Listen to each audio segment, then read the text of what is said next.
मध्य प्रदेश में नवंबर में होने जा रहे विधानसभा चुनावों को लेकर कांग्रेस फुल एक्शन में है। चुनाव के लिए बीजेपी और कांग्रेस पूरे दमखम के साथ एक दूसरे के आमने सामने हैं। सत्ता बचाने के लिए बीजेपी हर संभव कोशिश कर रही है, लेकिन प्रदेश में कांग्रेस के बढ़ते जनाधार ने बीजेपी को हिलाकर रख दिया है। गुटबाजी से लेकर कई खबरों ने विपक्ष को शिवराज सरकार को घेरने के कई मौके दे दिए हैं। इसी कड़ी में एक बार फिर कांग्रेस ने बीजेपी पर जोरदार हमला बोला है। देखते हैं ये रिपोर्ट। मध्य प्रदेश में कुछ दिनों में विधानसभा चुनाव हो जाएंगे।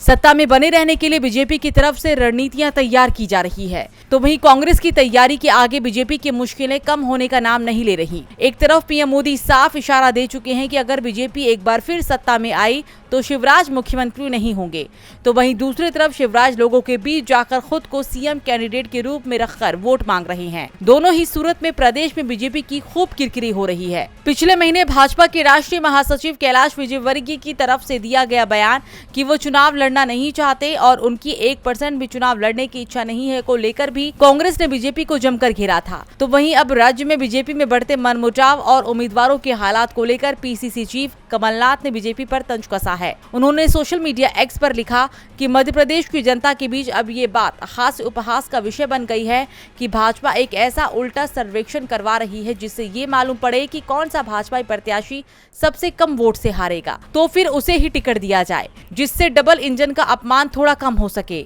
और तो और जनता के बीच ये बात भी चर्चा का विषय है कि मध्य प्रदेश का जो भी वरिष्ठ भाजपाई कल को दिल्ली के दावेदारों को चुनौती दे सकता है, उसको इसी विधानसभा में निपटाने की तैयारी है।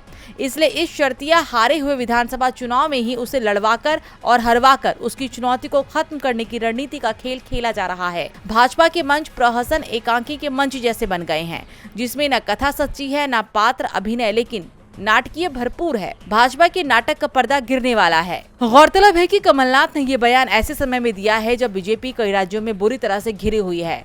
ऐसे में उन्होंने 2024 में होने वाले लोकसभा चुनाव से पहले ही बीजेपी उम्मीदवारों के हारने को लेकर बड़ी भविष्यवाणी की है। डीवी लाइव की रिपोर्ट।